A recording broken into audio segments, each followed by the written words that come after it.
Boom, baby. Woo! This week, I wish to share a recent turkey hunt from team member Danny Noggle and several tips that can apply to your turkey hunting. Scouting and finding areas where turkeys frequent can be a big key to punching a tag. When you find a great area, it's not just one that a tom is using this year, but toms have used in the past and toms are likely to use during future seasons. A great example of this is a Hi-De-Ho food plot team members Heath and Lindsay Martin have created on their Arkansas farm. It's up on a ridge top and ideal for toms to strut and gobble.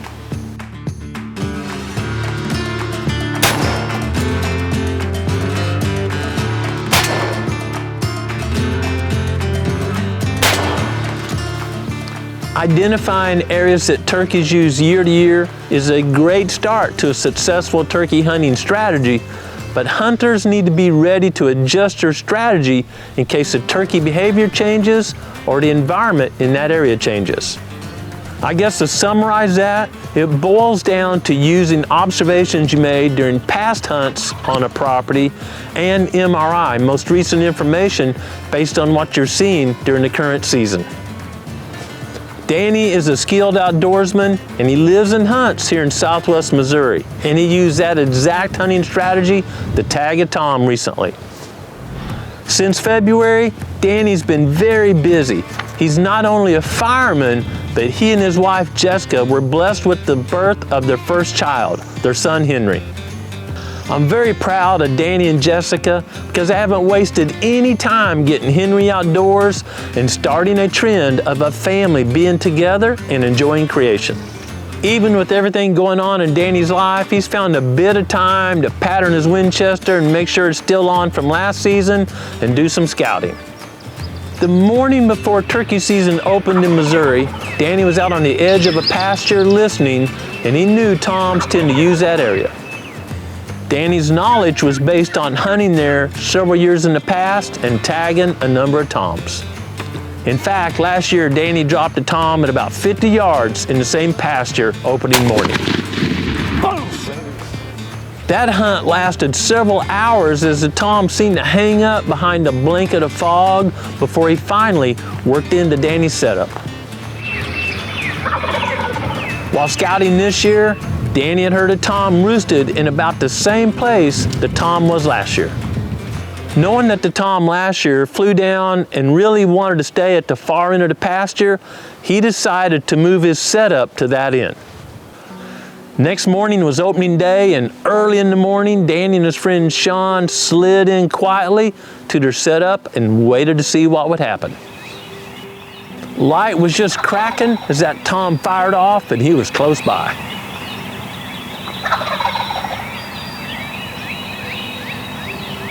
When Danny and Sean felt it was about time for that tom to fly down, Sean gave a quiet call just to let that tom know there was a hen in the area, and as soon as he did, that tom fired back.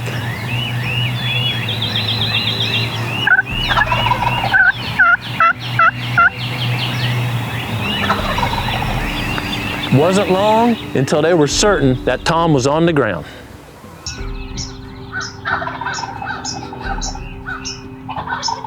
Fog had rolled in much like last year, and it was difficult to see much past 40 yards.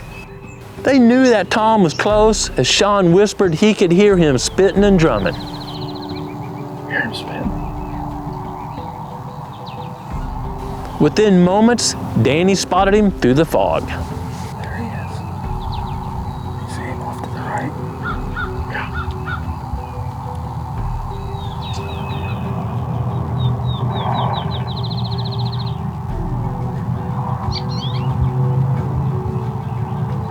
The tom was strutting about 40 yards out, and it seemed he was trying to attract those AVNX hens, the decoys, to come to him.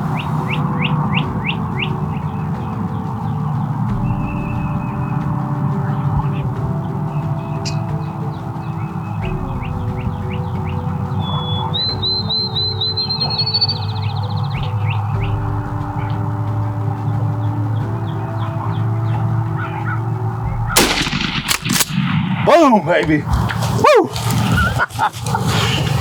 Same spot, opening day, 2 years in a row. It's April 19th. It's the opening day of Missouri's turkey season, and I've been fortunate enough to punch my tag once again on opening day. Last year, Bradley and I did it on this exact same field. Pretty similar conditions to today. Just real foggy. We're down here close to the lake, and that fog rolls in pretty thick. I have a newborn baby this year, and so I haven't been able to do quite as much scouting as I typically do. So I was just kind of relying on some past history. There's usually birds up using this field. And I came out and listened yesterday morning and heard one on the roost on this side of the field. So I dropped the pin on it, and Sean and I, we made a game plan. Got in here early this morning, about 5, got set up, and about 6 o'clock he hammered on the roost, and we were about 80 yards from him. He pitched off, kind of skirted around us a little bit, strutted back and forth, and finally turned and started to commit and gave me about a 40-yard shot. And so I took it and punched tag and tagged out now. I've got to wait a week, and I'll get back after him. It's a little bit before 8 right now, and I think Sean and I are going to get out of here and see if we can't find him a bird. Growing Deer is brought to you by Bass Pro Shops and Cabela's. Also by Reconics, Green Cover Food Plots, Winchester, Avian X Decoys, Lacrosse Footwear, Fleet Outdoor Apparel, Morel Targets, Summit Tree Stands, RTP Outdoors, Yamaha, Fourth Arrow, Hunt Stand, Scorpion Venom Archery, Case IH Tractors, Burris Optics, Blood Sport Arrows, Code Blue, Decode, G5 Broadheads, Prime Bows, and Redneck Hunting Blinds. I'm sure Danny's happy to have some fresh turkey meat to share with his family and go along with all those morels he's been finding this spring. Danny's quick and successful hunt was the product of knowing how Toms used the area, plus the MRI, the scouting information he had this spring. It might not be obvious, but Danny's hunt also reminds me of another very important lesson or strategy. The further you set up away from a Tom, whether it's on the roost or you get one fired up midday, the more likely that Tom's gonna be cut off by some hens, messed up by a coyote or something else. When you can get in close, especially when that Tom's on the roost and it's still dark, your odds are very good that that Tom's gonna come to the setup. Danny's hunt can also be used to illustrate it's important to set up where a Tom wants to be. If Danny had been further across the pasture like he was last year, it might have been more difficult, if it happened at all, to get the Tom to come in.